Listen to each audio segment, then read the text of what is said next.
Hi అండి, అందరికీ నమస్తే. Welcome to crazy vlogs. ఈరోజు మన ఛానల్లో ఎండు రొయ్యలు గోంగూర చేద్దాము.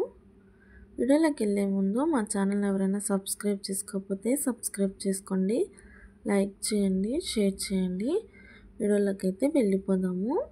ముందుగా మనం దీంట్లో అయితే వండుకుంటామో ఆ గిన్నె ఒకటి తీసుకొని దాంట్లో సన్నగా కట్ చేసి పెట్టుకున్న 2 ఉల్లిపాయలు, ఒక 6-7 పచ్చిమిర్చి సన్నగా కట్ చేసుకోవాలి.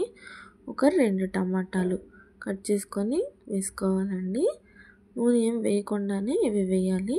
ఇందులో కొంచెం పసుపు, కొంచెం కరివేపాకు, అలాగే నేను ముందుగానే శుభ్రం చేసి పెట్టుకున్నాను రొయ్యలు. ఒక హాఫ్ అన్ అవర్ నానబెట్టుకున్నామంటే దాంట్లో ఉన్న మట్టి అంతా పోతుంది. అవి శుభ్రంగా కడిగి వేసుకున్నాను.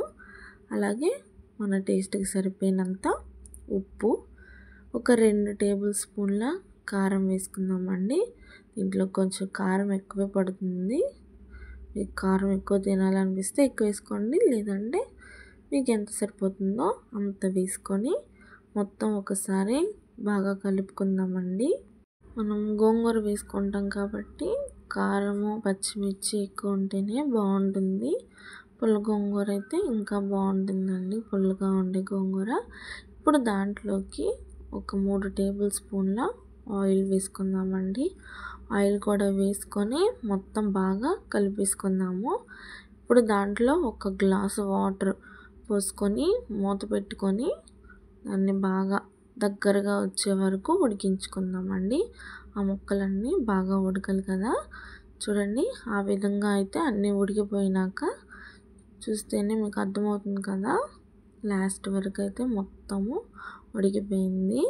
ఇప్పుడు దాంట్లోనే ఒక 4-5 కట్టలు, కొంచెం చిన్న కట్టలు కాబట్టి నేను 4-5 చెప్తున్నాను, పెద్దవైతే 2 కట్టలు సరిపోతాయి.